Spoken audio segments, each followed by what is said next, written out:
Item of the agenda, which is 15722, declarations of any disclosable pecuniary interest to receive any additional interest not already registered. Obviously, I'd remind my colleagues that should anything arise during our discussions, please feel free to indicate if you have not already done so. And then we go on to 15822, apologies for absence to receive, please. Apologies from Councillor Parker. Thank you very much.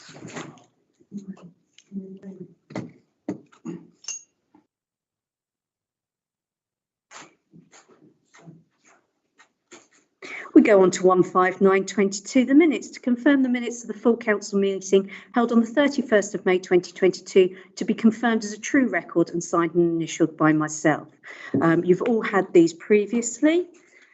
Take them through in order. Page 1, page 2, page 3 and page 4.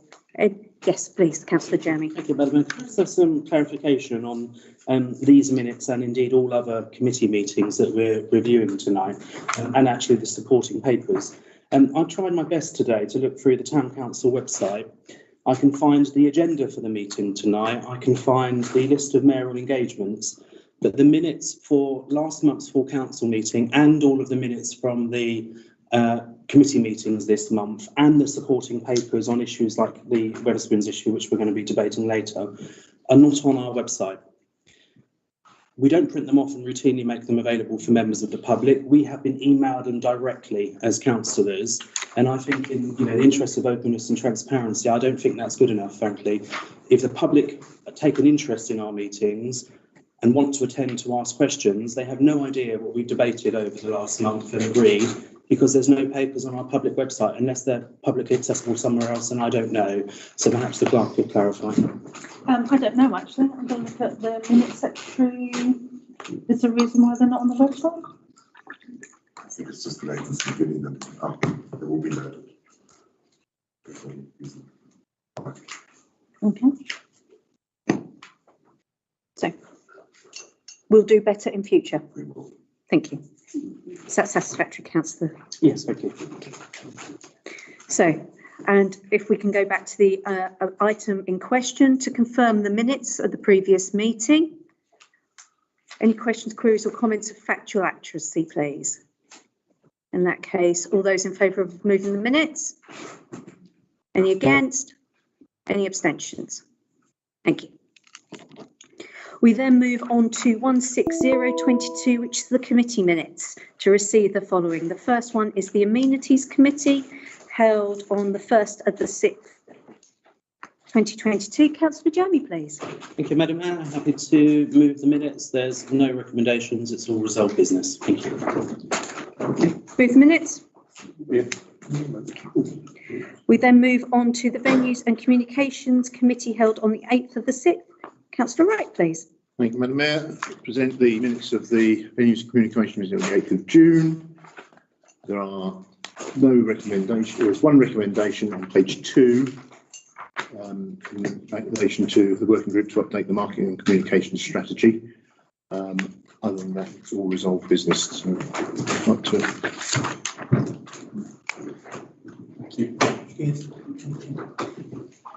I have that recommendation approved.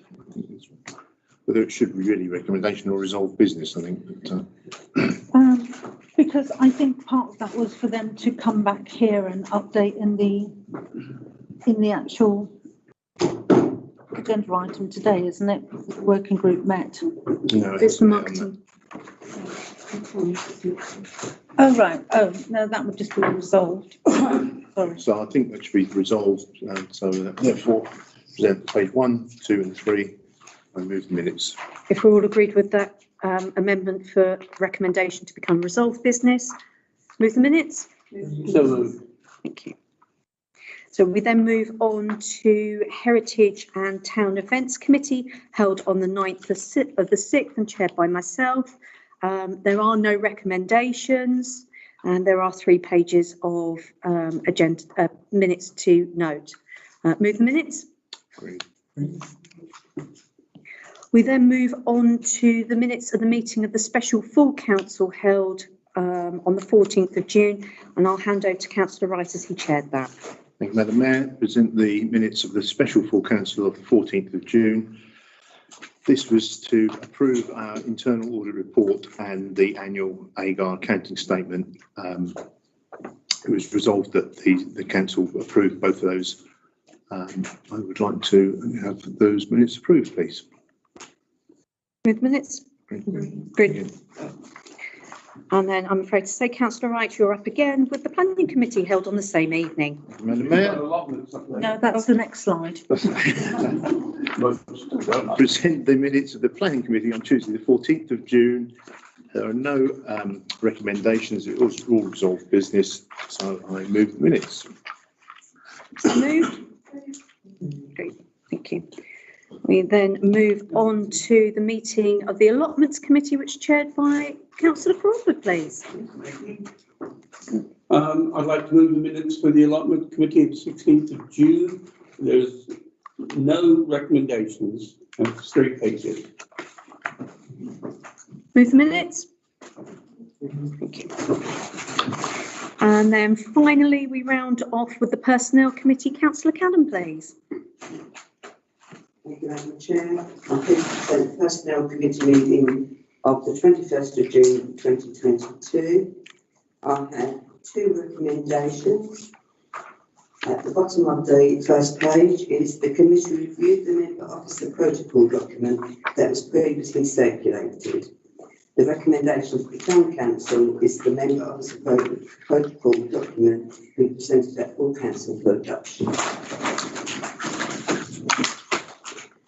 Do we require a proposer and a seconder for that, or Yes, is it enough please. from? Do I have a proposer and a seconder for that, please? Thank you, Councillor Hollis. A seconder for that one, please. Thank you, Councillor Cannon. All those in favour? All those against? Any abstentions? I believe that motion is carried.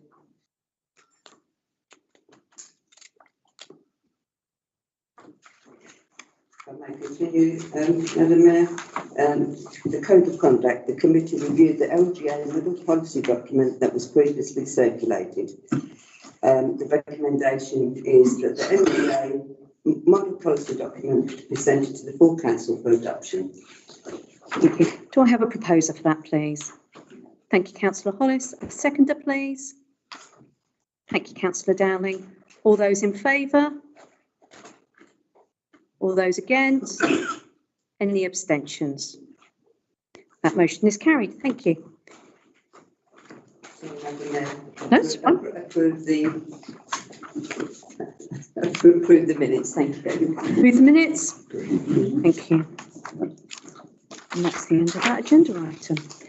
So we then go on to 161.22, Mayor's remarks and reports. A little bit of activity this month. It's been quite lovely to get out and about, and I feel incredibly privileged to be able to do so when previous mayors have been curtailed with recent circumstances. I would like to draw your attention, I feel it's always appropriate and a model my behaviour on previous mayors, to draw attention to one particular event. And I'd like to share with you the my experiences at the Thetford Cricket Club Vice President's Luncheon. This was actually the first one that they held, and it was the launch of their fundraising for a new cricket pavilion.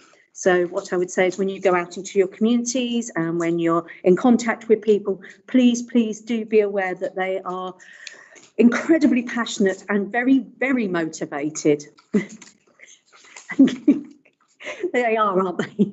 To raise these funds. The club has expanded considerably. It is doing incredibly well, and they've had some fantastic successes. So if you do come across any funding streams, they will be very, very happy to hear from you. I have let them know of a few that I'm aware of. And I would also like to draw your attention to the All Out Music Festival, which will be coming up on Saturday, the 3rd of September, which will obviously form part of that huge fundraising effort there.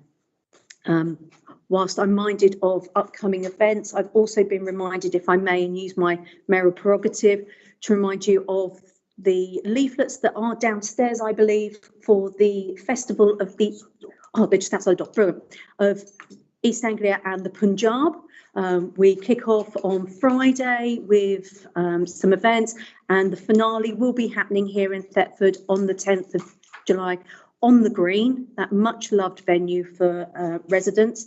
And there's all sorts of events going on in and around the town that day. So thank you. Any questions on mayoral escapades? No. Excellent. In that case, we will move on to 16222, which is Town Council representatives on other bodies to receive and note any reports. If you'd like to indicate to me if you'd like to speak, if you are a Town Council representative on an outside body, please.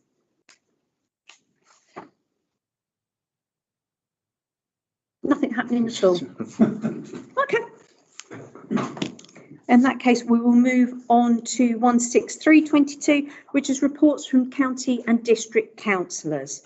If anybody would like to indicate to speak on that one.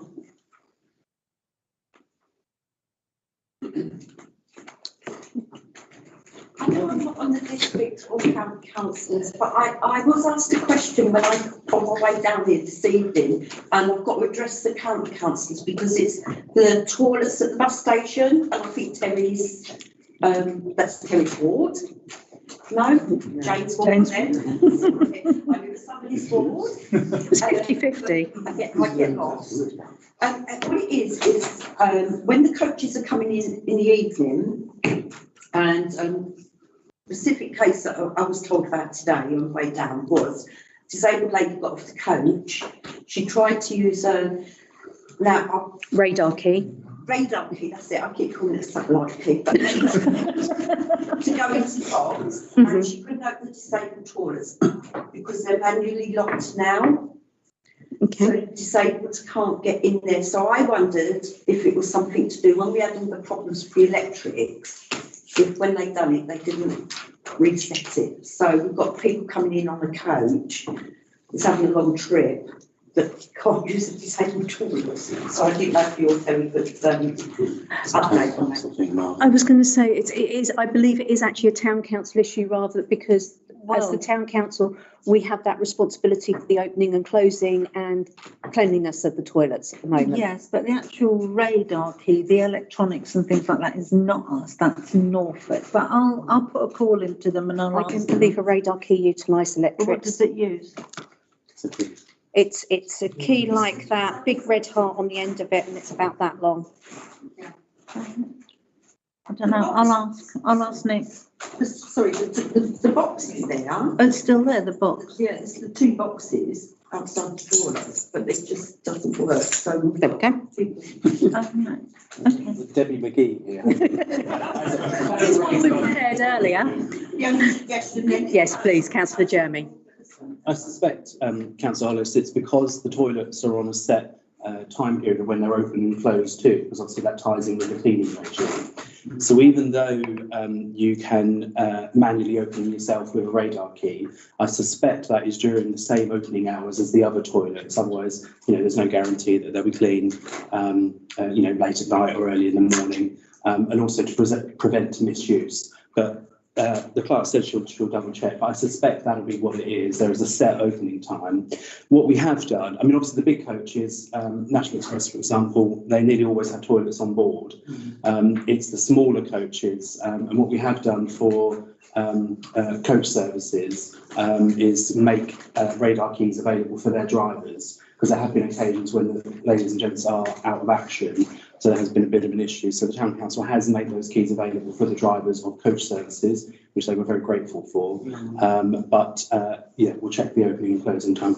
The problem would be if we have had issues where people have got locked in, which is why we discourage use out of the normal hours. Yeah, I agree with what Councillor is saying. What I'm thinking is when we had troubles with the electrics in them toilets, they're now manually locked. So, right. So as they're manually locked and not on the electric, done through the electric, I think it's from. But if you can find out, I'll take Councillor Jones' comments back as well. So off the top of my head, I don't know, so I'll check with Nick tomorrow. If you could email out to the council the results of your findings, that's okay, please, and thank you. Super. So, yes, Councillor Harvey.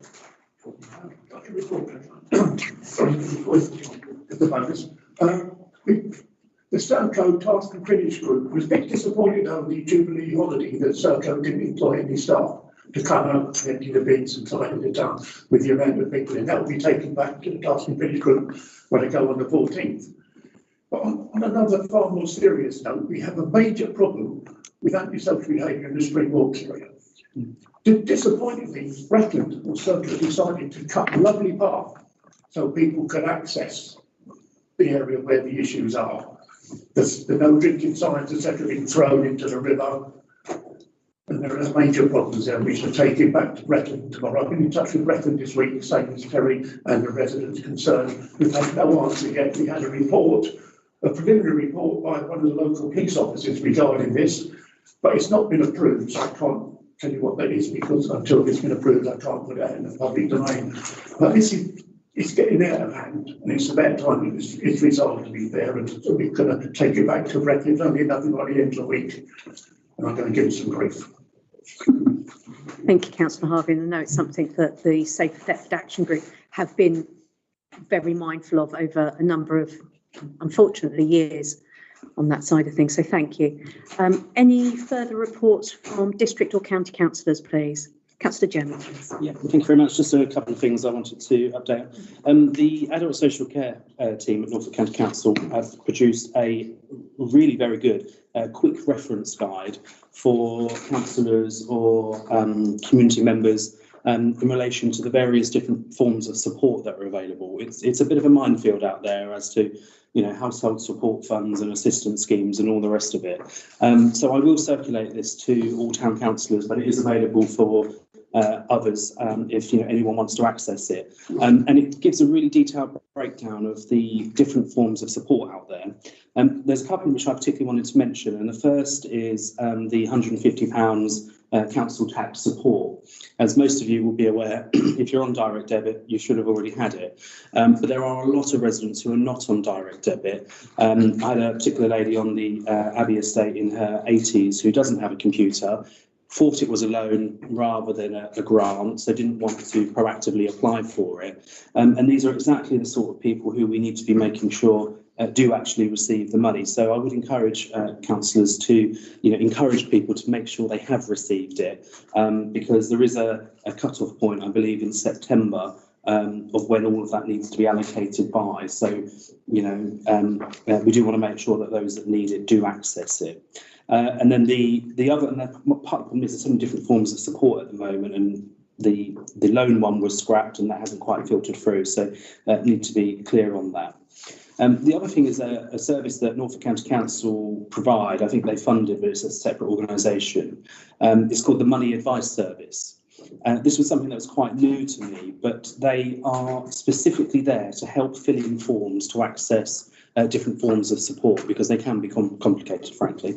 And they helped a particular resident of mine with a personal independent payments form, basically disability living allowance type form.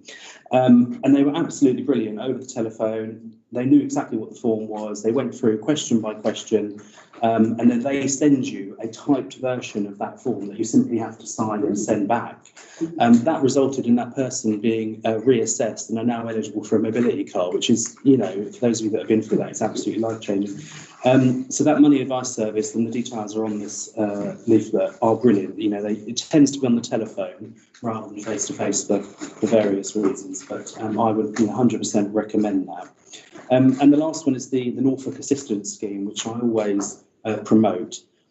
You would be amazed how many people do not proactively apply for this support through the Norfolk Assistance Scheme. It has got some quite generous amounts of money to support people with a whole range of things.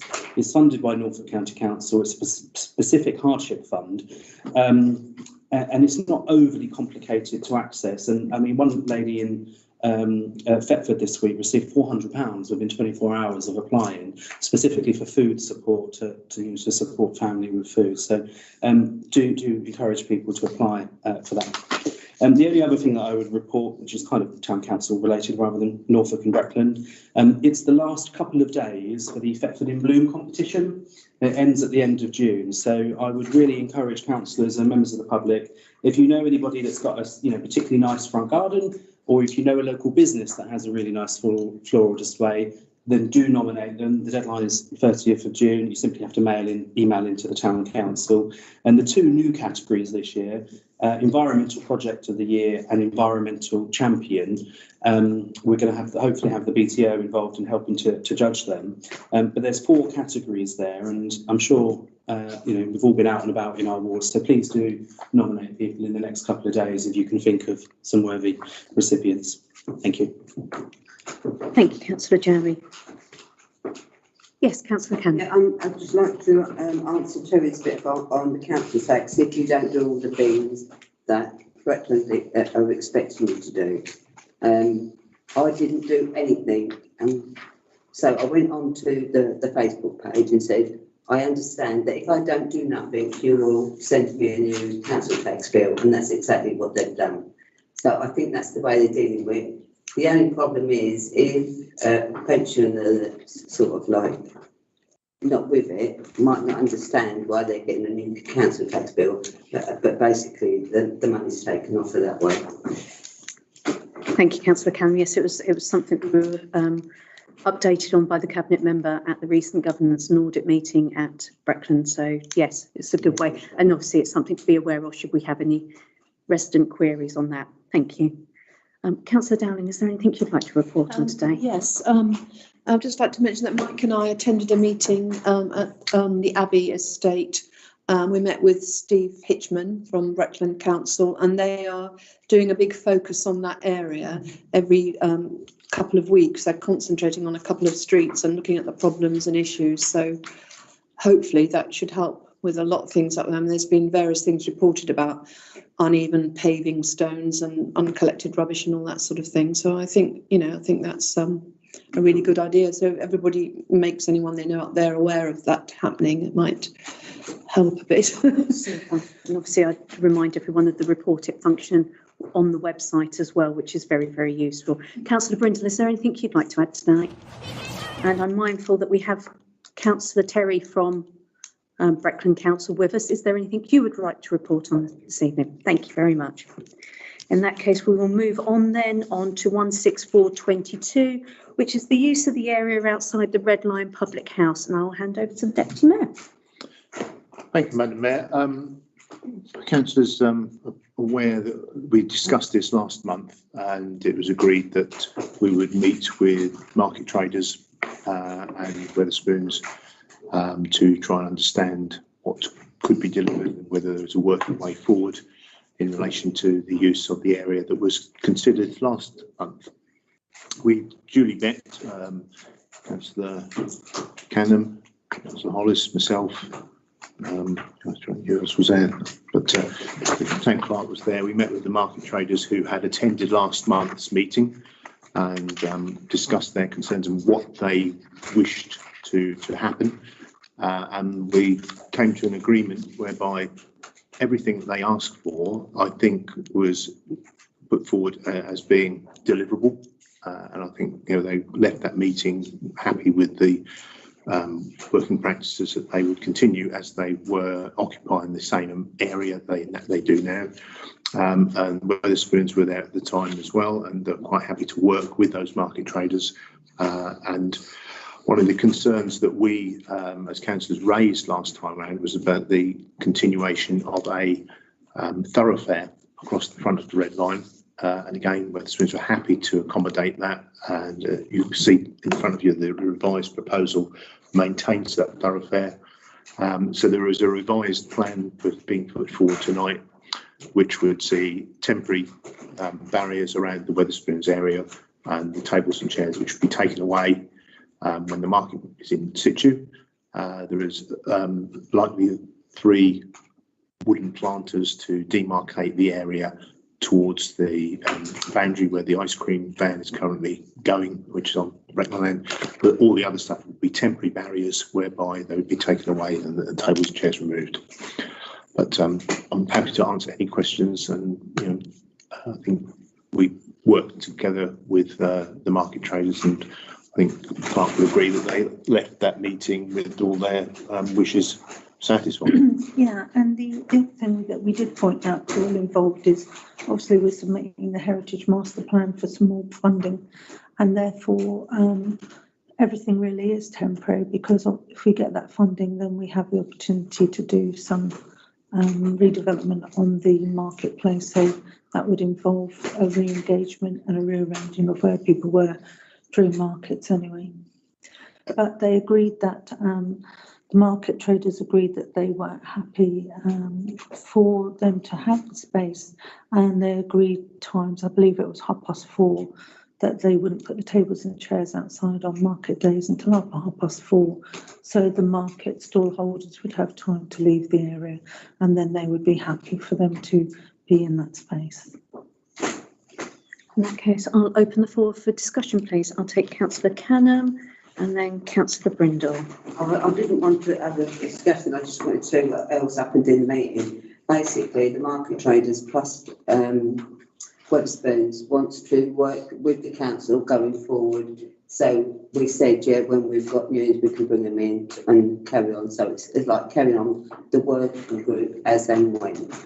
And I think the market traders pushed that as well, didn't they? Thank you, Councillor Canham. Councillor Brindle. Thank you, Madam Mayor. I'm sorry I missed a meeting, by the way. I'm very unfortunate. I would have had a number of things to say, and I'm sorry I've got several to say now, if I may. The first is that I must have misread it somehow. There is the same arrangement is there on Tuesdays as on Saturdays, so the market has priority over the seating. The seating won't be out until after the market has cleared the market. Right, okay, thank you very much. And the seating's taken away and put back each day, or is it? Some of the seating, I believe, can be. It depends what we agree that the seating is. I think some of it can stay there, and some of it will have to be removed, obviously. Thank you very much.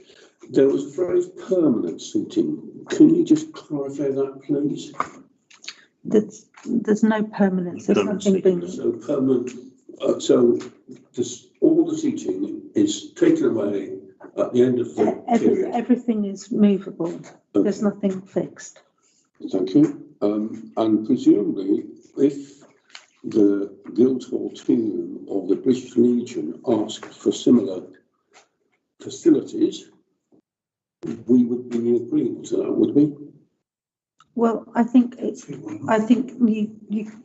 can't have a really. It'd be hard to have a different agreement for different tenants. Yeah, indeed.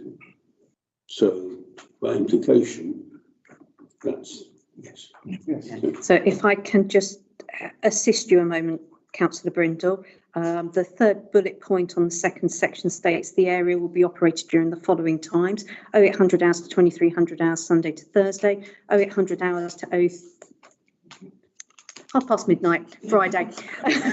Sorry, failed epically. And then after this time, all items will be cleared away and stored to allow for use on Saturday morning and afternoon by the market. I believe you need the addition within that of the Tuesday. I think the issue regarding the Tuesday, if I may, because the gentleman in question is not a permanent trader, he turns up, whereas the Saturday traders are permanent traders who in advance. I think he's a guy who turns up and doesn't pay in advance. Yeah, so we can rearrange the Tuesday market. There's no fixed. The terms of our market trading is if you're a permanent one, you tend to have priority on a certain slot. If you're a temporary person who just turns up on whim, then you get put where the market supervisor feels are in. That way, you know, if it can be arranged that you end up with a better layout of the market as such. Unfortunately, today we only had the 3 stalls, so it didn't really come into play. But if there are other stalls that haven't turned up, then the market supervisor has that ability to rearrange the stalls. The 3 stalls this morning and the what we call it, the sales unit for food do occupy quite a lot of space. And if you then had chairs and that, so I'm just concerned that we are granting a licence, which kind of gives them the right then to say, well, we let you, the town council, do this or that. I hope they're not overstating that. Okay, I'm trying to get clarity, and I've got one more item, if I think which one it is. Yeah, I just wanted to express a particular feeling about a specific example of what I think is the agreement, which is that smoking will be permitted, although there wasn't, it was kind of suggested as it being a restricted area without that being defined.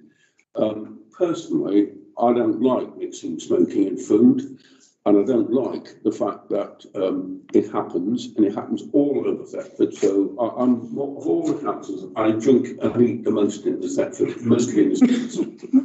And it really annoys me to be going outside rather than stuffy inside, loud inside, so I can talk to people who pass by, but I have to endure other users smoke. So there was no suggestion, was there, about restricting smoking in some way? I don't think in the meeting we had, there was any mention of the restriction of smoking. Obviously, what's come forward is there's I'm not sure. smoking in certain areas, but like you say, that could be something we wish to tighten up on. Yeah, at the moment, who decides what the certain areas are? Well, at the moment, I think that is the Wetherspoons are the ones who are suggesting that, but as a council, we could dictate that we no longer wish to have smoking in that area. But And have we any more plan to meet with them to further negotiate the licence? Presumably after this meeting, we're going to say, yes, it can go, but here are the fine details. Yeah, I think there's going to be constant consultation, to be honest, because obviously we want to involve them in any discussions that we have for the master plan as well. What I would say in terms of the smoking is permitted outside. I'm getting a really big nod from Councillor Taylor, which I'm really pleased about. And obviously it is an outdoor area, and we couldn't potentially ask nobody to smoke on the marketplace at all. And yeah, there are issues of choices. What Wetherspoons would like to do in terms of managing the space when we permit them to use their space is obviously at their discretion. I think if you spend a lot of time watching the market, you'll see that when it's the market square, when it's empty, for example, children do tend to play there, a small number, but it does happen. And again, you know, if mixing up smoking and children don't seem particularly good to me. So those are my points. I'm glad that we're going to be able to, as it were, perhaps negotiate's too strong, but revisit at least with them. And I'm glad it's only 12 months, so we're in a position to renegotiate with them each year if we want to. Okay. Thank you very much. I think that's just about covered my list. Super, thank you. Councillor Hollis, please, and then Councillor Taylor. My understanding coming from the meeting was the outline of what we've been said is what was discussed. The market traders on a Saturday are long-term market traders in them areas, whereas Tuesday market traders are casual, seasonal casual workers. And so to move them, and they've agreed with it by the house that they don't mind moving elsewhere in the market. So that's why it's like for the Saturday market and not so much the Tuesday, because they are regular on a Saturday and it's the only casual drop-in sorts in on the Tuesday. And mindful that the Saturday traders have been in the town over 20 odd years, which is longer than any sitting around the table or Wetherspoons. So, smoking outside, as we know, it's not illegal to smoke outside. I fully understand where you're coming from for the food side of that, but it's still not illegal to smoke outside. I think the compromise between the market traders, Wetherspoons, and the people that were here in the meeting, like I say, unfortunately wasn't here. It went quite well, and everybody was both sides, market traders and Wetherspoons, were both obliging. And I think this is that way through. It's not going to stop anybody else using the market, the seating areas, Rich Legion, the tea rooms. The lads are on there for hot potatoes. Anybody had to try them, I recommend them thoroughly. If they put chairs out, it's not going to affect any of that because it's going to be one area which is shown in Wetherspoons. Yeah. Thank you, Councillor Hollis. I'll take Councillor Taylor, then Councillor Hodgkinson, then Councillor Jeremy, please. Smoking, it's a filthy health. However, I feel sorry for the smokers. You usually find that the people who want to go outside even when it's freezing are the smokers, and they'll actually go out, feast out, have something to eat and have to see. But the good thing about it is it brings money into the people who runs the businesses. So if we can get tables outside and get people smoking and eating, the people who don't smoke and want to eat will stay inside, I would say. I voted to get the cars out so that the people affected could enjoy themselves on that square. So I think if any other businesses want to put the chairs outside, and have a bit of a jamboree. I think it's great for that, I think it's great for business. Everybody pays the rates, we've got the cars off, let people use it. Under the caveat that if there's something special going on, we've all got to have a plan to move the tables, which I believe most students have got to. Let's have a good sign. Yeah. But don't start smoking. So on that note, don't smoke, kids. Councillor Hodgkinson, please. Well, congratulations having an amicable discussion between the parties involved. It sounds as though agreement all round. I did just wonder though whether we've included the other tenants on the square in the discussions. And if not, whether we are going to.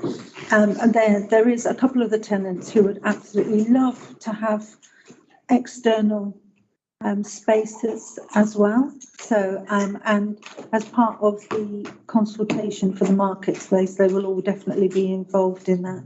But I don't know if we're allowed to name them out loud, but yes, I can name you three that would like to be outside, 4 including us, obviously. Right. That's fine, yeah, that's great. Yeah, thank you. Councillor Jeremy, please. Thank you. Yeah, just a couple of questions if I may. Following on from Dave's point, really. I'm not clear on what market traders were consulted, because I was really hoping when we agreed this last month, it would be a bit of a sort of stimulus to start a dialogue with the market traders and involve them. Obviously, we had 2 here last month, but did we consult all market traders and tenants? You kind of answered the point about tenants. And just to be clear, are the 2 that we spoke to last month when they came to the meeting, are they in support now of the proposal? Because I'm not, I'm hearing that they are supportive. Yes. But I just wanted to clarify that. Yes. Yeah. They left the meeting, the councillors who were there, all their concerns had been answered and they were supportive. Okay, that's fine. Because I must say, I was disappointed because we spoke about it last month and we kind of agreed a date and a time, and I was expecting a follow-up email to confirm for us as councillors when that meeting was happening. And then I heard it happened and I wasn't able, it was after it. We weren't told as councillors formally that it was going ahead. We agreed at the meeting, and I think it was unfortunate there weren't more councillors there to take part in the dialogue. It may have been lost in communication, but what happened during the meeting was we asked who wanted to attend that meeting. Right. And so it only went out to the people who indicated in the meeting that they wanted to. Okay, but that wasn't my understanding. I thought, we'd all be sort of sent a courtesy. Sorry, I think that was. I want to get away from this idea that, we're not being invited to things as councillors. We've not put the report that we're all referring to on the public website tonight. And nobody in the audience has a clue what we're talking about because there's no papers. When we're dealing with issues like this, we really have to be, transparent and, these are important subjects, and we open ourselves up to criticism when we don't do things in sort of clear day. I'm still not clear on chairs and tables. Will the chairs and tables go away on a Monday night ready for Tuesday market and away again on a Friday night for Saturday market? That's what the outline paper states. Which I haven't got in front of me. My understanding is the area will be operated through Sunday through Thursday, so the Tuesday market won't have them clear the way for it. It's only the Saturday when they're going to be clear the way. That's because I'm remembering what was in the report. I haven't got it to hand, I'm afraid, because it's not on the website. Because 3 times now, I'll different things that conflict with the paper. That leads me on to my next point, actually, because I'm also not clear on process. The agenda item last month was for us to agree in principle. We've now got a paper. Are we essentially adopting the paper that we've been given, and that's, the fait accompli, what's written in there, or are we going to amend it tonight? Previously, we were asking for the principle. Now we're being asked to agree the detail. I'm not clear on process. So the agenda item, if I might clarify, is to consider the application. If it is decided to approve the application, a basis for determining an appropriate rental to be considered. If you would like to amend that proposal. Well, the rental will be done through our business management people, which is who does all our rentals. Okay, so if we adopt this paper tonight, we won't see the next stage. It'll go off and do its thing. Well, that's what we do with all our tenants. Well, yes, this is slightly different. I'm asking what level of councillor engagement we're going to have moving forward. Initially, we were asked to agree the principle, and then we would have a paper produced.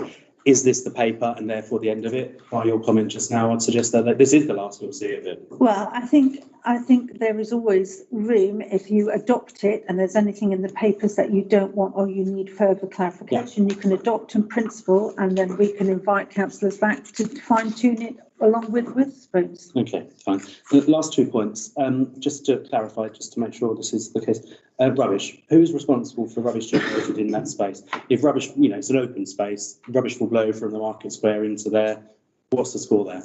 Rubbish on the marketplace is a big problem all the time because, as you know, it's a bit of a winged bowl, and you can go out, sweep the marketplace, go out 5 minutes later, and there's another load, particularly leaves in the autumn.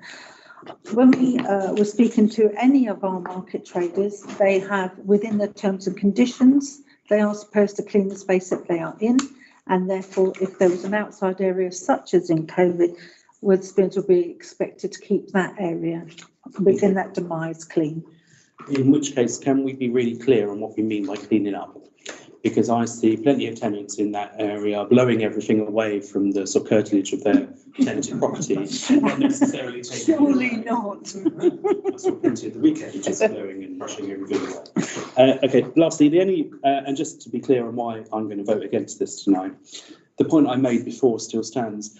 I see this as an isolation to everything else that's going on there. We've expressed as a council a number of times our vision for the marketplace, and I still don't know what that is, to be honest with you. And I still think it's very frustrating and disappointing that the most visual change to the pedestrianisation of the market square is going to be Wetherspoons moving into that place. It would have been, you know, I'd have been sold more on it as a package presented, but I'm disappointed that, again, the most visual aspect of the change to the pedestrianisation is going to be that particular use. Thank you. Councillor Barretto, please. Thank you, Madam Mayor. I do have a couple of questions to clarify. You mentioned that the license will be provided in 12 months temporarily, sort of provisional, and interim sort of placement in the marketplace, and if it works, they're going forward to be revised in 12 months. Is that right? With Wetherspoons. If it does get into the proof, will be 12 months. Yes. Sort of license to be reviewed after 12 months. Also mentioned that it's a grand scheme of planning within the heritage for the whole of the marketplace. So how does this application fit within the grand scheme of the planning for the whole thing? And will that be a 12-month frame or further on? Because I'm not quite clear on those points either. Well, if everything goes to plan, we should have, it's a 12 to 14 months from now until the start time of the actual delivery of the master plan. So we've got a year of consultation, and so this will be reviewed regularly, and with those meetings with market traders and other people on the marketplace and councillors, and going out to the people in the public. So I think through those consultations where we're going with that particular space will come out through those consultations via. So this is like a big ongoing consultation for 12 months, but in the meanwhile, if we get approved, they utilize the space as per the plans provided. Is that right? Yeah. We spoke some time ago here as a council about promoting the market. The market was dwindling and we needed more marketers and more traders coming in, and it's just, you know, the market's sort of a dying activity, but we wanted to promote and increase more vibrancy in the center of the town. Do you think this I'm asking colleagues and Madam Mayor, does you think this plan contributes to promoting that aim, or as the aim changed, as they change month to month as new applications come in? Because it seems to me that every time a new application comes in, we seem to sort of go aside from what our aims and objectives are. When we define an objective for the 2-3 years, like promote the marketplace and bring more traders in and increase the market, by placing a part of the market, particularly because there's the Tuesday that is not included in this plan. So the Tuesday is not being sort of catered for. If they put the shares and tables there, it is meant to be taken for the Saturday market, not necessarily for the Tuesday. So how does one thing fit in within the other? I'm not completely clear. It seems to me that we have a plan, but then when new perspectives or new plans, new applications come in, that are different, we should deviate from that plan, which leaves us with a drift. And I'm a bit unsure about the whole thing. Okay, so I get where you're coming from. We have been putting up further social media posts about encouraging people onto the market, so all please share, like, blah, blah, blah. So I think what we're saying is when we had discussions with the Spoons, and we do have a representative in the room actually, they were talking about how flexible they can be. They can be as flexible as we need to be. So if we suddenly have a really vibrant Tuesday market, then they will work around that. You know, because it's in everybody's benefit to have a vibrant marketplace. And therefore, you know, if there's suddenly 20 market stalls and another 300 people on the marketplace, I suspect that they would be equally happy about that and would be happy to put it out afterwards. But the whole conversation, as councillors hopefully will agree, was all about everybody wanting it to be a good, vibrant space in the heart of the town. And everybody understood that they'd have to work together to make that happen, and that everybody would be prepared to be flexible around that. And particularly the markets, it is like two days until like 4:30 in the afternoon. So there is still time in the evening for there to be, you know, business for them there. So there is a, you know, there was a desire and to be as flexible as possible to make that happen. Okay, there's one last point I'd like to ask on Lake per se. Well, obviously you can't restrict smoking because it is an open air area, so people can smoke whatever's provided that they clean up themselves and whatnot.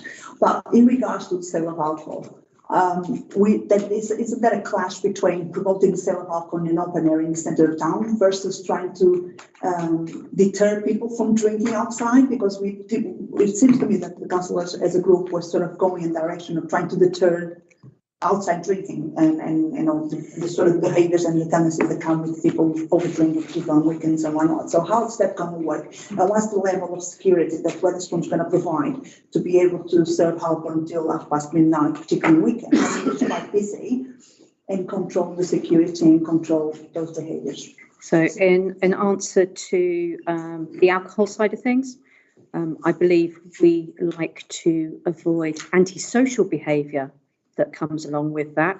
And I know full well of having frequented the Red Lion that actually there is already security there and exists throughout that period. So, you know, obviously it's their licensed area so that they will, you know, control that, and they're not going to do anything that is going to jeopardise ultimately their licence. I am aware, I'm sorry. Would you like to stand up? Yeah, I am aware that they sorry. I am aware that they have security guards on the door. They have every weekend but they are in a contained space, they are indoors. So if there's any issues, they control the space but inwards. Now we're talking about an open area with a lot of seating, a lot of tables around, which is with a temporarily sort of something around it, basically, which is temporary, which can be removed every week. So it's not going to be the sturdiest of things. Okay. But it will be an open area, people can come in and out. So it will be what I will say is facility. I'm going to hear from another couple of councillors next, and we have representatives from the Red Lion here with us this evening, and I will actually close the meeting temporarily so that they can address some of the concerns that have been expressed all in one go, if that's okay for you guys at the back. Super. Councillor Taylor, please. And then I'll take Councillor Hollis, Councillor Crawford and Councillor Tullett, and oh, there we go. Sure. I know it's been a hard 3 years, but for those people who can remember going on holiday to Portugal, Spain, Greece, the islands, Turkey, you go outside and it's vibrant. People drinking outside, they even have no smoke. You can hold, everybody's having a great time. Now, I voted to get the cars off the car park so we could make that square vibrant. Let's let people have a holiday up there and enjoy themselves. I know the party of the Grinch over there, the Labour Party, don't like people enjoying themselves. But I'd suggest on this one, a bit of faith, let's let them have a drink for Siggy. Thank you for that, Councillor Taylor. Councillor Hollis, please. Thank you. I'm not going to bring party politics into it. No, thank you. I think the thing is we're all getting tied up. We're pointing out different factors and that. We need, as a council needs to work with all businesses and their tenants. And if you say no to one tenant, you have got to say no to all tenants, and that is including the council itself. If you want to sit out and have a scone and a cup of tea out from the tea rooms, very nice scone snack, anybody any Friday? Mobile There advertising. are other scones If available. you, I'm getting into something. But we as a council will not be able to put them tables and chairs out if we turn around and say no to a business, one of our tenants. Because you're turning around and you're saying no to a tenant, oh, but we can do it. And that's not how businesses and that are done. We all know that. Even I know that. So, you know, it's a case of working together with all tenants in the marketplace. Wetherspoons aren't asking to take over the whole marketplace. They're asking for a part. Smoking's allowed outside. I'm a smoker. I sit outside the garden and have a fag if I want to. And I'll have a beer and all if I want to. But they're not taking over the whole car park. It's the working arrangement between the market traders that are there, regular on a Saturday, and they're happy for over 20 years, that attended this meeting with the Wetherspoons group. Everybody went away smiling. It was, I'm not losing my pitch, that's it. But unless you turn around and start working with all your tenants and give and take, you might as well turn around and say no tables to the tea rooms, no tables to the British Legion, no little man with his potatoes in the corner, very good, with chairs and tables, no ice cream man, no other food vendors, veggie vendors, whatever, can go on there with their tables and chairs, because you don't work with what you've got. Thank you, Councillor Hunnes. I'll take Councillor Crawford next, please.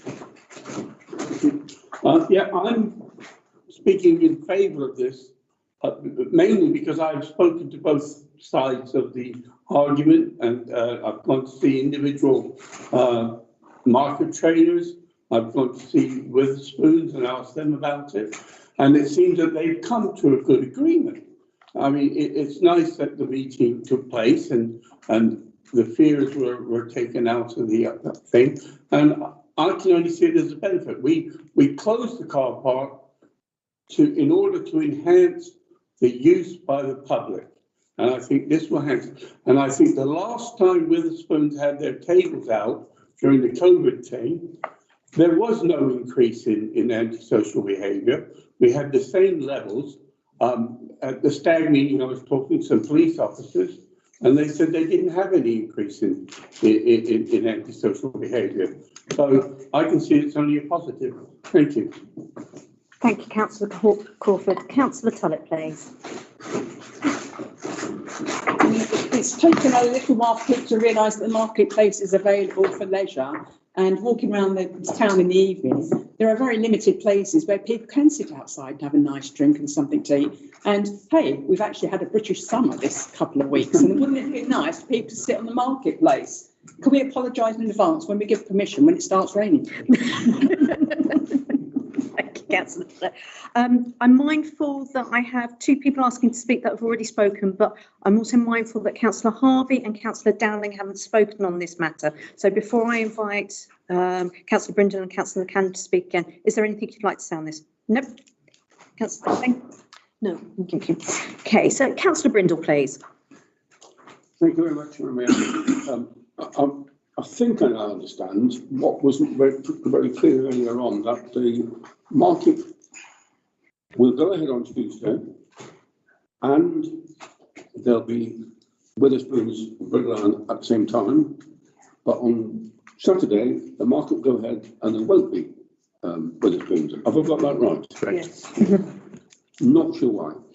It seems to me you can go three ways. One is the mad way, we should do nothing, which several councillors spent eloquent hours telling us how important it is for this to take place. I totally agree. The second is some kind of compromise, and the third is to say, well, you know, anyone can do anything. But I'm pleased if we're clear now that there will be a market opening on both those days, and on one day the Wetherspoons will not there. I'm just a bit unclear as to why it's different on a Tuesday. I mean, if there's room for everybody on a Tuesday, why isn't there room for everybody on a Saturday? when in fact Wetherspoons might expect to do even more trade. So I think that issue might be needing to be revisited. Can I say one other thing that concerns me that's not been mentioned so far? We are actually making a significant change in the way we manage one of the most important places in Thetford. And I do wonder whether we have got it right on behalf of the public, or whether we should be asking the saying to the public, this is our proposal, is it okay with you? I was going to invite Councillor Cannon to speak and then Councillor Cannon, please. Yeah, basically, Jenny said everything that I said, but just to add on to that, it is for 12 months. So just say, for example, the town council wants to go outside, and I do think we forget that yes, I can go outside and have my cup of tea and my scone, but I can also have a glass of wine because they sell wine in the cab. So you know, you don't drink. I wouldn't, but I'd probably end up a bit tipsy. But what I'm saying is, it could be done, and it's the same with the British Legion. If you look at the British Legion this weather, I say this weather, it's a bit cooler now, but that is a very small place. If they wanted tables outside, they would come in under the same way as what Wetherspoons does. Now, I don't know, we could go 6 months down the line and say, Wetherspoons, is it all right if we change your thing? Because we've been inundated with market traders. I can't see it happening, but is it all right if we cut back on some of your sales? They would probably say, that's fine. I don't think they've got big issues. And I don't think I don't think the Guildhall would have issues. They say, okay, we'll put our tables around the corner because the fisherman wants to be there. Do you know what I mean? It's about working together. And it is only for 12 months because we're waiting for the master plan. And within that 12 months, the town council will have an income coming in, which it's not getting at the moment. So I think it's not just about the money, it's about providing places where people can go and sit, where they smoke, drink, as long as they're not doing, anything else with smoking, that's fine. On that bombshell, Councillor Rice. Thank you, Madam Mayor. I think before we suspend the meeting, I just want to answer Councillor Brindle's query regarding the market trade.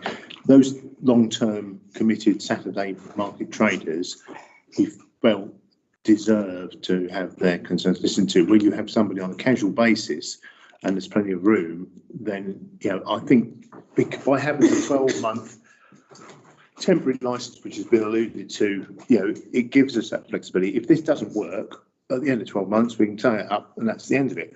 Physically, we don't quite know what we're going to get with the marketplace going forward with the master plan. The idea of resurfacing is something that I think will happen, whether it be under a gold-plated scheme or a lesser scheme. But, we've got the electric points going in on the Guildhall side, Guildhall Street. So there will be the possibility of stallholders moving around anyway, because you don't want trailing wires, and if they can move to a more convenient point. So the whole thing is going to be changed, and in 12 months' time it may be a different kettle of fish. But I think what we're trying to do today is give a 12-month licence to test the water, and as you say, to get a bit of vibrancy on the marketplace, and to allow the area to be used. At the moment, we've burnt the lines off, and you've got nothing happening. I know Councillor Jeremy has alluded to things should be happening on there. Well, this gives something that's happening, and hopefully we'll be able to deliver a lot more over the next 12 months. But it is only for 12 months that we're asking for at this point in the time.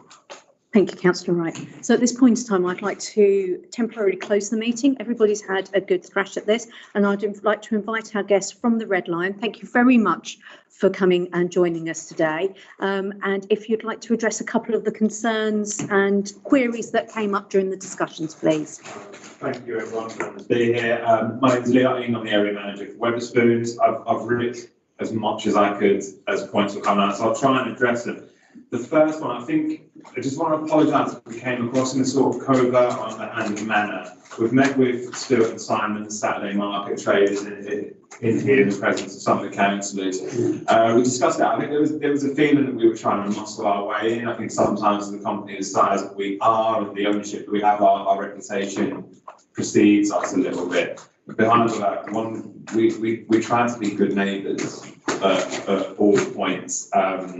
We're asking for a 12-month temporary application. We know there's some exciting things that are potentially going to happen with the car park. It would in no way be in our best interest to not be compliant and mess this up. So we're desperate to work with you in all the ways that we can. We sat with Stuart and Simon, Saturday market traders that will be directly influenced by this. I think their feeling was that we were trying to muscle in, take their pitch, move them out. Not the case at all. We'd have it 7 days a week, 24/7 if we could. It's not a possibility. If we get it for 6.5 days out of 7, it's a much better position where we are. Hospitality's changed over the last couple of years. Hospitality is an industry that struggles. It's a big employer anywhere, including within Thetford. People like to be outside, and we're just trying to fit into that forward movement.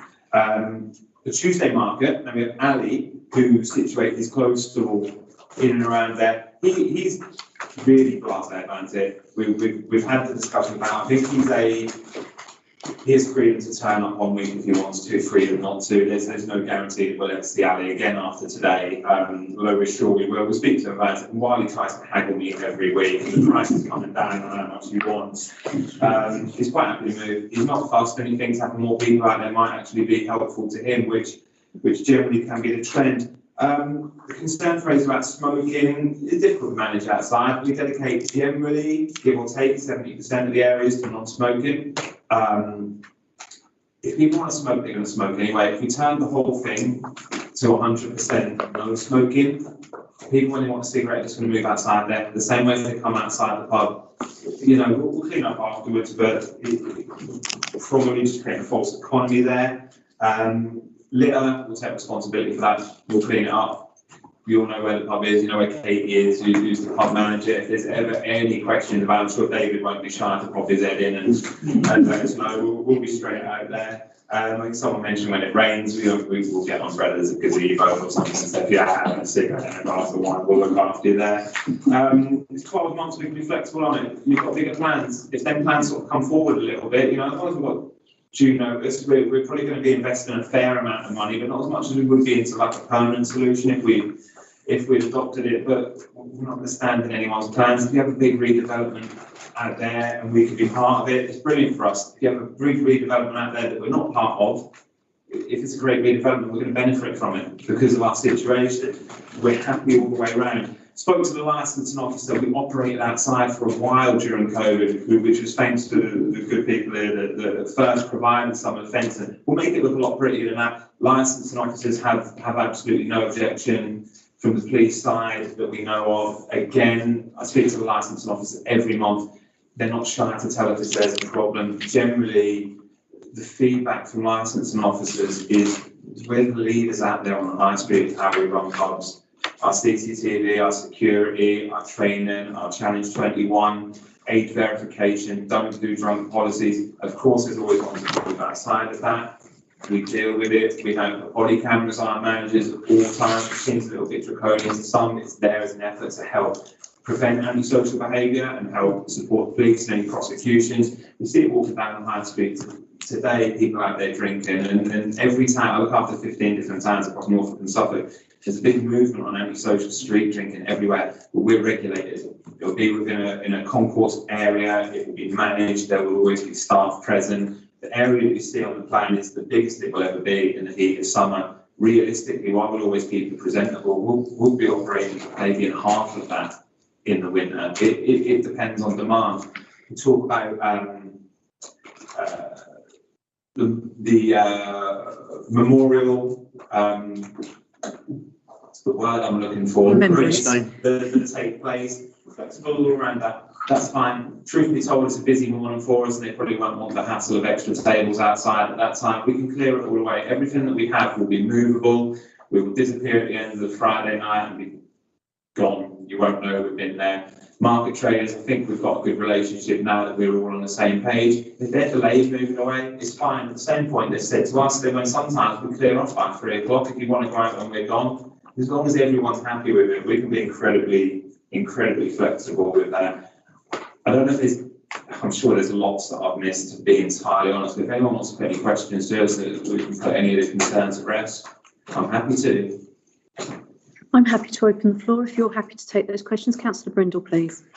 Thank you very much. I want to come back to one issue. I'm so much in agreement with vast amounts of what's being said, but there is one issue that still worries me, and I admit it's not everybody, some people may not mind.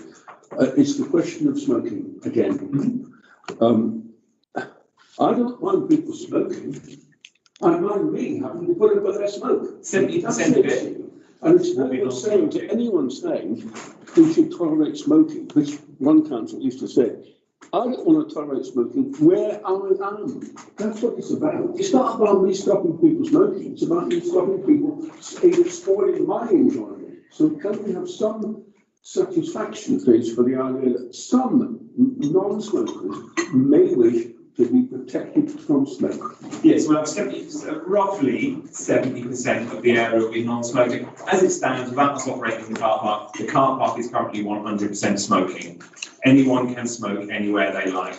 By letting us operate out there, we'll be providing 70% of the marked area at least to non-smoking. So you should be comfortably be able to sit outside and not be in close proximity to anyone smoking or e-cigarettes for that matter as well.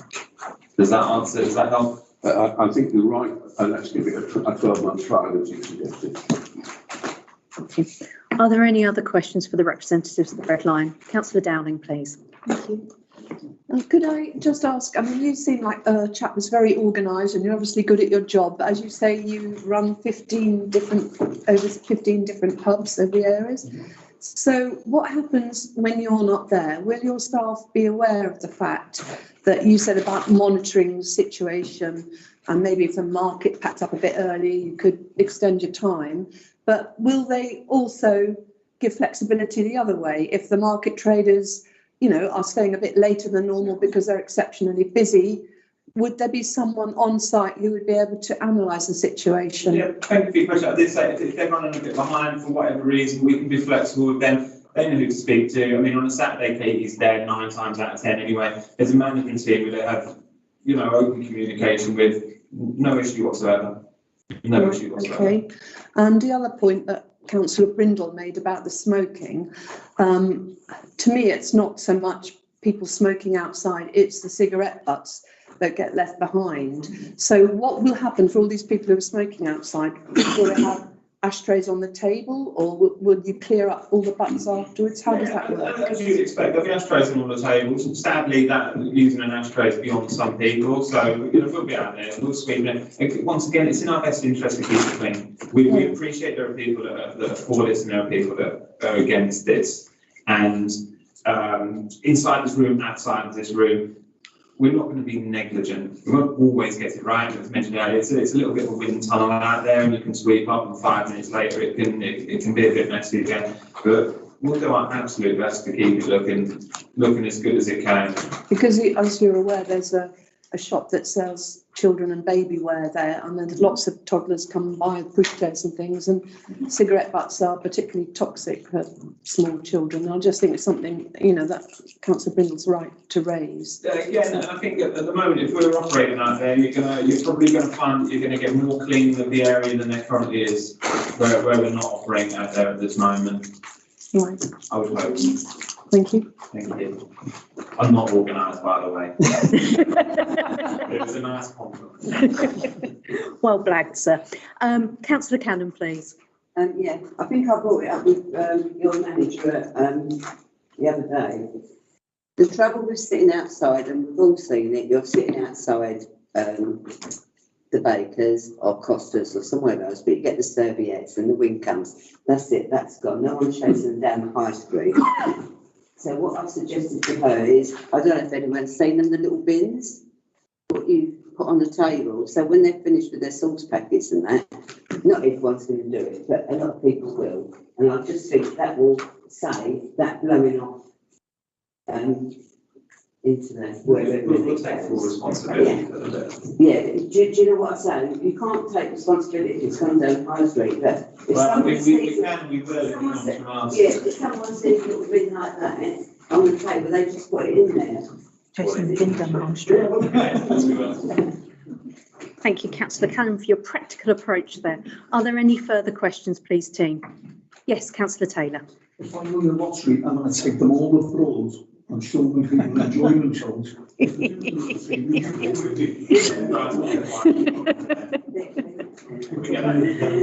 Councillor Barretto, please.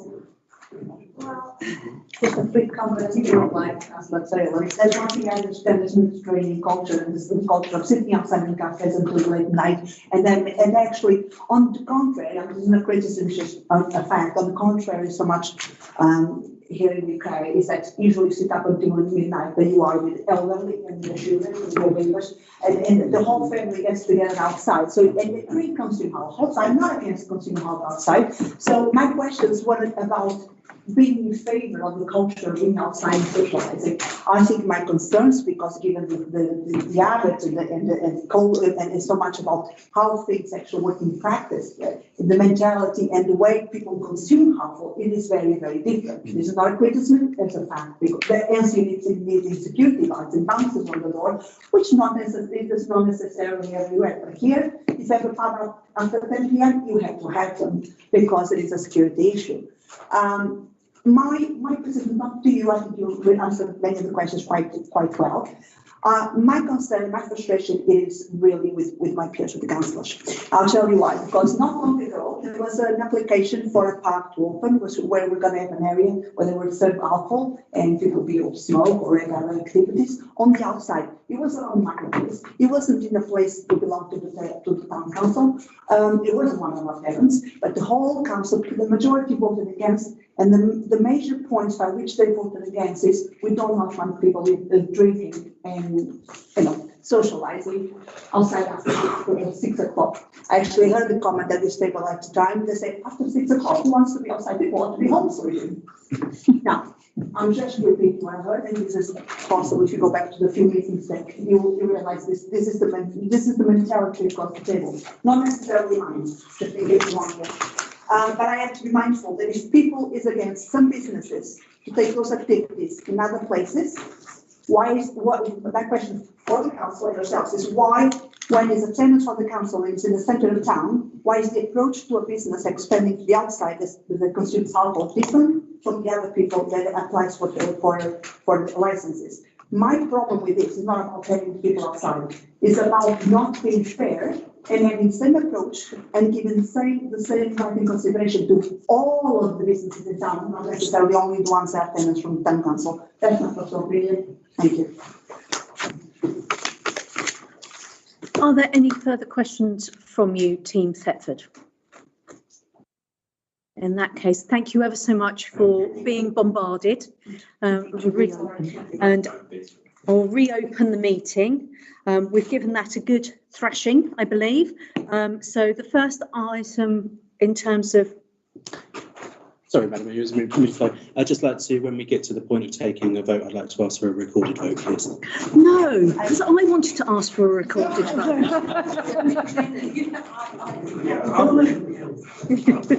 God, it's like a Spartacus. You can all have a recorded vote. Yes, a recorded name vote. Recorded name vote, yes, I'm happy to have that. So the first aspect of this agenda item is to consider the application. So I believe it is simply a yes, we are in favour, or no, we're not. Am I correct, Clerk? Yes, thank you. So. Proposer and seconder. May I have a proposer? Thank you, Councillor Wright, and a seconder. Thank you, Councillor Taylor. All those in favour of the application to allow the Red Line to use the outdoor space for a temporary 12-month licence on the basis of the information provided to us. All those in favour?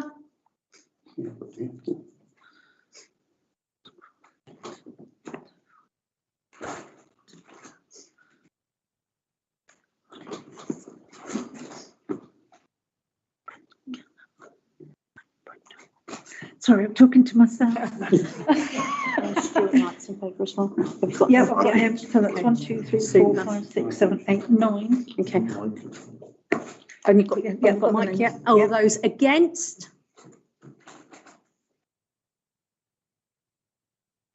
Okay, 2 against. And abstentions, please. And we have 2. I can't see you. Councillor Harvey and Councillor Barretto was an abstention. Okay, right. Okay, that motion is carried. So the next aspect is to decide, obviously it has now been decided to approve the application, a basis of determining an appropriate rental to be considered. I'm going to hand back to you, Councillor Wright, on that moment. I think the clerk alluded to the way we usually do these things is to have our expert provide the guidance on the use of the space and what rate it would apply to it. Obviously, there is a fallback position of saying, well, it's a marketplace, the market stalls are a guide along those lines. But I haven't had the conversation with our expert to know where he comes from, whether the clerk's got any further guidance on that. No, because I said that I'd wait to speak to him until a decision was made, because, you know, there was no way of me predetermining what the outcome would be. So what we would normally do is we would go back to him and he would come up with the market rent, and we do that normally so that there's that level of separation between us and any tenant. So therefore, you know, you can't say that the councillors are being influenced in the rates or anything like that, because it's actually our professional that we employ that decides what those rates will be. So I think that, you know, from a transparent way, that actually going through our actual property manager and relying on his expertise for that is the way that we should be going. You can do the market rate if you want to. Councillor Jeremy, please. Thank you, Madam Mayor. I would very much be in favour of market rent as advised. That's why we ask people for their independent assessment. Absolutely. And we would be very foolish to go with anything other than that. And just for absolute clarity, presumably we as a council pay business rates on the entire portion of the market square. Yeah. And they would then, the new tenant would be on hire or leasing or whatever, would be responsible for that particular element of business rates as well. Can I just add Yes, to please, that? Clark. I think the good thing is we're using him once and we'll be able to use it many times, because then we'll be able to work out, should our other tenants want outside space, how much that will cost them, and we'll be able to reduce the rates accordingly. Okay. So is everybody happy with the use of the external advisor, the professional in this market, to provide us that information? Yes. Any objections to that? Good. Okay, that item is now closed. We move on to 16522, which is community engagement, to discuss and agree any consultation or media releases required. Over to you, team.